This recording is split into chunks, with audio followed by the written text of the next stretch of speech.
My OC has ASPD, antisocial personality disorder. Let's talk about a few things. I get so much more flack for one of my protagonists having ASPD and being painted as the good guy than I do for any of my villains. I made a very long community post about it, so I'll try to sum it up here as best as I can. We need to get rid of this particular image of people with ASPD being calculating and clever or being super interesting people. That doesn't automatically make you an all evil. Everyone is different. Not everyone's experience or symptoms will be the same or on the same severity as someone else's.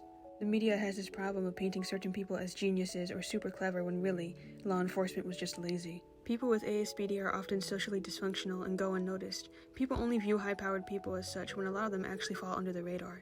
You can't identify someone on the fly. It takes years of assessment and personal history. There is no real fast test. Not all people have a sadistic streak, not all of them are chronically bored, not all of them experience aggressive outbursts or are particularly violent, etc., etc. Everyone is different. For some people, the worst their thoughts get is being weird around people when they cry. For others, it could be lashing out. It is a spectrum. I'm personally someone who struggles from levels of chronic boredom, disconnect, sadism, and narcissism due to my PTSD. People often write Kit off because she doesn't seem impulsive enough, or too straight-faced, or saying that she can't have ASPD because she has a family and seems to understand people's emotions. Since she was a child, Kit has always felt emotionally distant, so naturally she gravitated towards solo activities, and her solitude was mistaken for loneliness.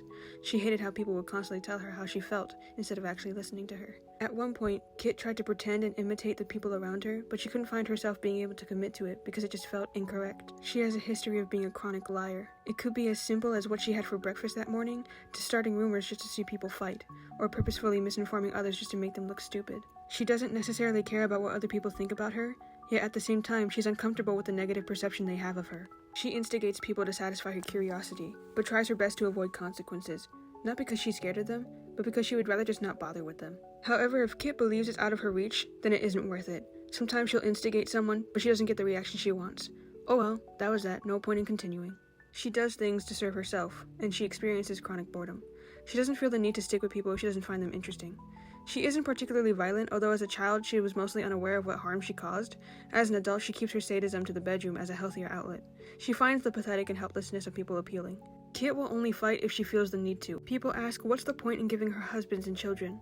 And that's because at her core, Kit desires connection and family in a way that her sisters can't provide. She's been told her entire life that she's too off-putting or too stone-faced for anybody. Even her sisters can't really talk to her without feeling a little cautious. Kit is often able to satiate her curiosity in the minuscule, a reality where things beyond human logic is constantly happening. I can go into detail about the relationship Kit has with her husbands for another day since this short is already getting a bit long. Would she have ever had a relationship with another human?